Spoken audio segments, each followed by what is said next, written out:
All right, kids, we're going to talk about chapter 14 and then we're going to talk about chapter 13 and then I'm going to read you chapter 14.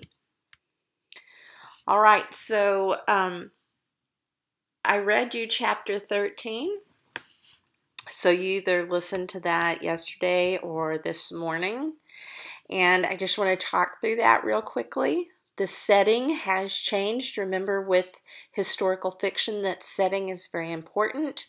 We're now in a very different setting than what we have been in the past. Now we're on a train. We're traveling from Posen, which is in Poland, and we're traveling to Berlin, Germany.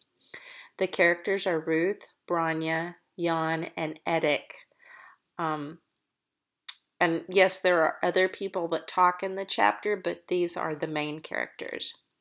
All right, there's a big conflict that erupts in chapter 13. We see it for the very first time in 13, but it's going to be a continuing source of conflict, and that's a character versus character conflict between Jan and Edek.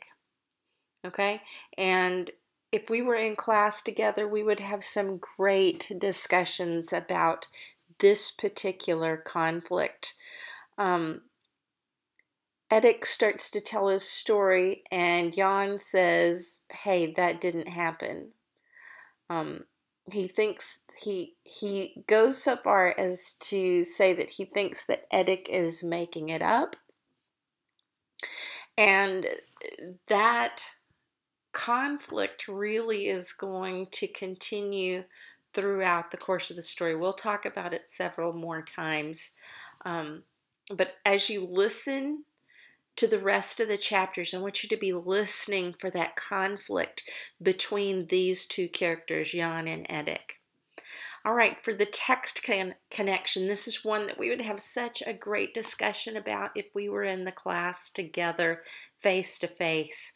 But one great text-to-text connection I was thinking of is with The Lion, the Witch, and the Wardrobe, where Edmund says about Lucy that she's making up the story of how she's gone to Narnia and how he went into Narnia, and he just puts that seed of doubt in Susan and Peter's mind that maybe she's not telling the truth. Remember, they even went off and talked to the professor about it.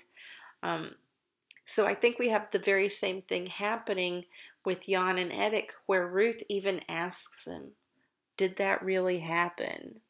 The difference is that when he said it did, she believes him. Okay, she doesn't have to go talk to anybody else about it.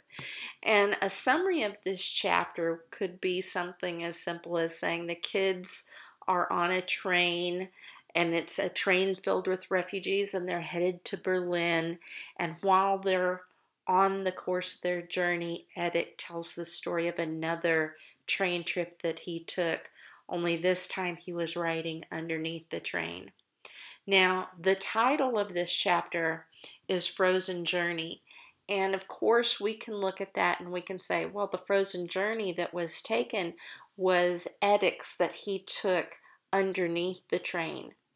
But really, it's talking about both journeys, the journey that all the kids are on together and the journey that Edek took underneath the train. Because the author is describing how they're cold. They're in this open air train car. And yes, it does have a stove, but it's only going to be lit at night. And not everybody that's on that train car is going to feel the heat from that stove. So they're putting up with being cold, being frozen, so to speak, at the time of this journey from Poland to Germany. But then, of course, it's definitely talking about the journey that Edek took underneath the train when they went through the water, and he ended up being frozen so much so that he couldn't let go, and how that probably saved him and made him make it all the way back to Poland underneath the train. So, the titles of these chapters are pretty important. They tell pretty much the main idea of what's going on in the chapter. All right, so now I'm going to read you chapter 14, and this is called City of the Lost. Okay, and so I want you to just think, why would this chapter be called City of the Lost? Listen as I read this and think about why this chapter might have been called this particular thing.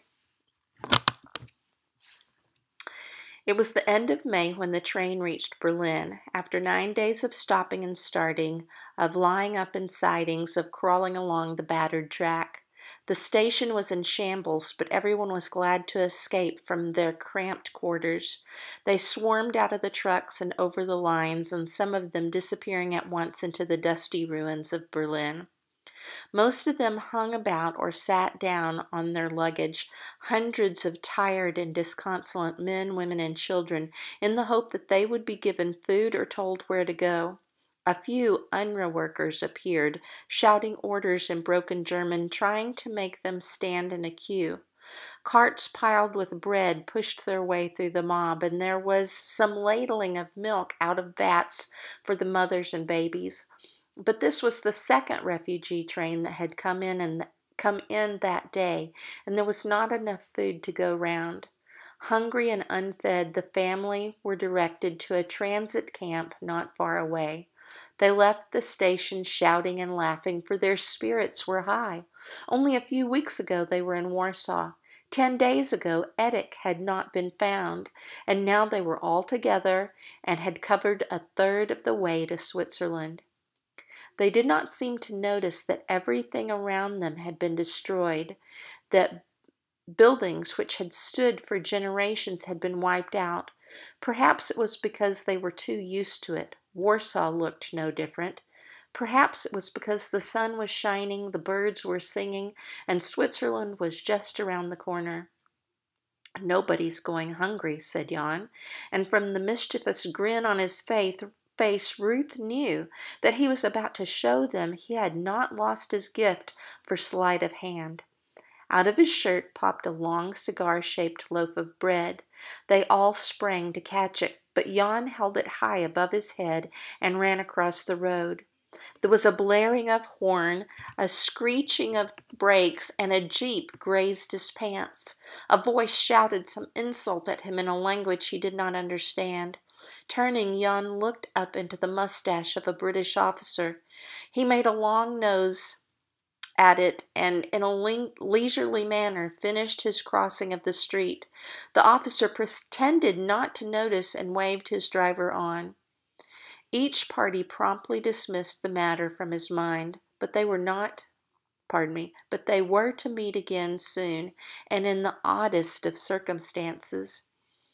Meanwhile, all interest was focused upon the loaf. The four sat down in the rubble to make short work of it. "I bet it cost you a pretty penny," said Eddick sarcastically. "I borrowed it when the cart came round," said Jan. "In Germany, we call that organizing," said Eddick. There was more food for them at the transit camp, a disused cinema whose floor appeared to contain the entire population of Berlin. After 4 helpings of soup each, they were given blankets and straw-filled mattresses and ushered into a dark corner of the hall. Here a seedy-looking flag and a scribbled notice on the wall indicated that they were in Poland. The electricity was not working, and the only light came from hurricane lamps suspended from the balcony above. As far as they could see, the whole floor was carpeted with mattresses. They threw down theirs, where they stood, in the no-man's land between Poland and Yugoslavia. This was to be their home while they were in Berlin. It was warm and dry and comfortable, and they were delighted, especially Branya, who loved to hear Polish voices as they made it feel like home.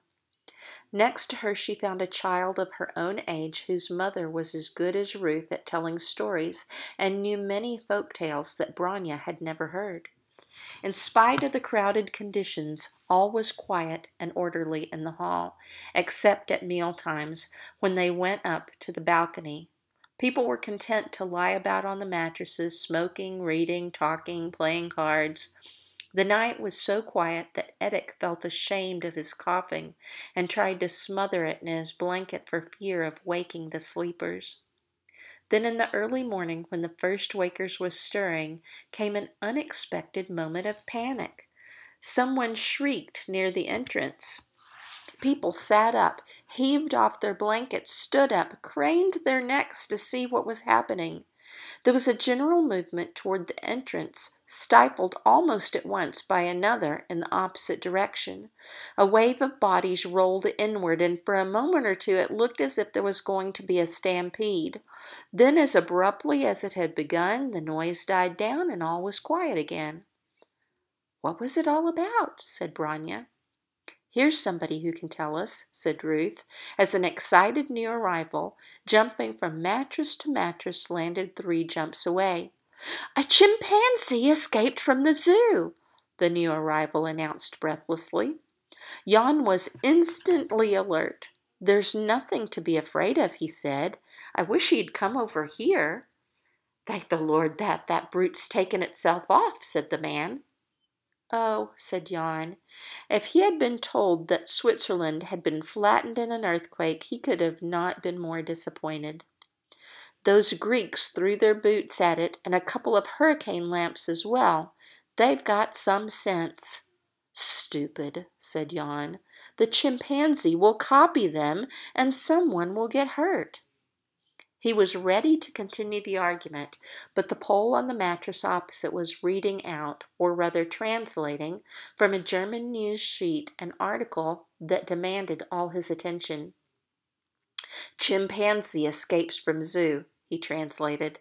"At large, since Monday evening, Bistro the chimpanzee, who for some years has delighted visitors to the Tiergarten with his amusing antics, escaped from his cage on Monday night. He was seen to board a tram in the Adolf Hitler Strasse, where he bit one of the terrified passengers before alighting at the next stop.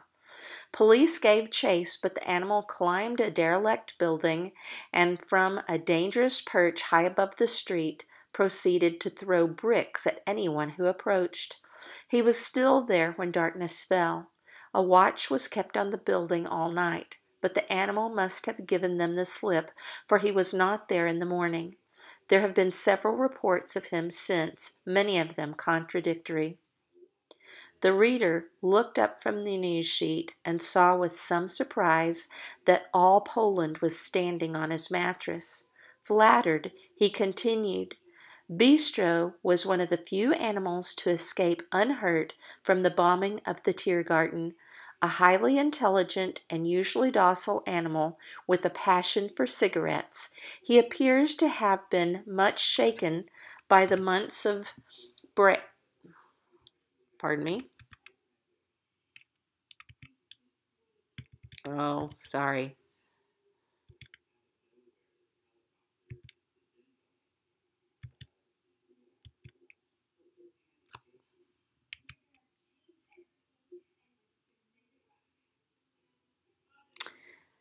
He appears to have been much shaken by the months of bombing the city has endured. His keeper reports that he has been difficult to handle because of his melancholy and sometimes violent moods. Anyone who sees him is advised to do nothing to anger him and to report at once to the police." The crowd dispersed, and the news sheet passed from hand to hand. Soon, somewhat the worse for wear, it appeared into Yugoslavia. "It's a good thing Bistro took himself off," said Ruth, who had returned to her mattress. "Jan would have saved us if he hadn't," said Branya. "Where is Jan?" asked Edic. Jan's mattress was uninhabited. They looked for him, but he had vanished. All right, kids, I'm sorry that I lost my place right there and went scrolling through those slides, but I do have a question for you. Where do you think Jan has vanished to? Is he gone forever? We'll find out, maybe in the next chapter.